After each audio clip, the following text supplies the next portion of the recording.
stop. Before you scroll, did you know there's a queen who used a human being as a chair just to prove a point? Yeah, for real. I'm Maya, and today we're breaking into the secret vault of Angola, the country that turned diamonds and oil into a comeback story for the ages. Let's go. Okay, imagine a country that has giant waterfalls, mysterious deserts, and oil rigs sitting in the ocean like steel giants. For a long time, this place was kind of a secret. But in 2026, it's officially the host country of the world's biggest tourism event in Berlin. Welcome to Angola. It's the impossible country that refused to give up, and today, we're going to find out why it's finally having its moment. Look at this flag. See the machete and the gear wheel? That's not a peaceful flower or a star. It's a symbol of work, struggle, and building something from nothing. Let's dive into the history of the country that has the rhythm of life. Long before modern countries, Angola was ruled by amazing kingdoms like Kongo and Njinga. And there was one leader you need to know about, Queen Njinga. Imagine you're in 1622. You're a queen, and you're negotiating with a Portuguese governor who thinks he's smarter than you. He puts a chair out for himself but expects you to sit on the floor. What do?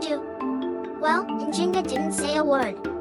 She just snapped her fingers, and one of her attendants dropped to all fours to become a human throne. She sat on him, looked that governor in the eye, and basically said, Now, we talk as equals.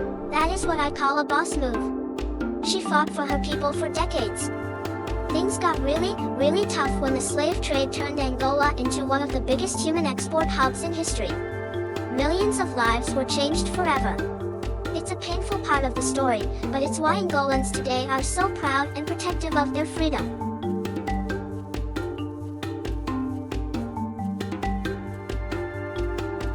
Pop quiz time.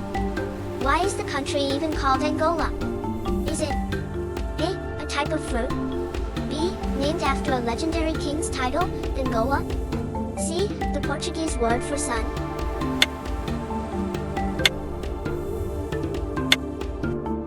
It's B. The kings of the Ndongo kingdom were called Angola. The Portuguese liked the sound of it so much they just named the whole place after the title. Imagine if the US was just called President Land, that's basically Angola. After independence in 1975, Angola became the world's tug-of-war. The US, the Soviet Union, Cuba, everyone wanted a piece of the action because of the oil. It led to a 27-year civil war. It was sad, it was scary, and it lasted longer than most of your teachers have been alive. But in 2002, the fighting finally stopped. And that's when the real work started. Angola is like the kid in class who has the coolest, most expensive lunchbox ever. They've got massive oil reserves under the Atlantic and diamonds in the north. But here's the 2026 update. The government is trying to be smart. They aren't just relying on oil anymore. They're investing in agriculture, tech, and tourism, like the new Cabo Lido coastal project. They want to show the world that Angola is more than just a gas station, it's a destination. Pop quiz, what do you think is the national symbol found in the deep forests? A golden lion.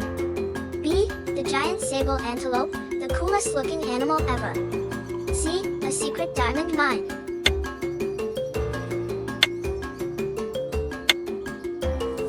Answer is B. Their horns look like giant swords. So, why is everyone talking about Angola right now? Because of the rhythm of life. It's in the music, the Kizomba and Kuduro that people dance to all over the world. It's in the food, like funge. And it's in the energy of a generation that's building a new future. Angola isn't a museum of its past wars, it's a living, breathing, dancing country that's inviting the world to see what it's made of. If you're ever looking for the next great adventure, look south. You might find a rhythm you never knew you needed. I'm Maya. If you loved traveling to Angola with me, smash that subscribe button, it helps me make more stories like this. Ciao!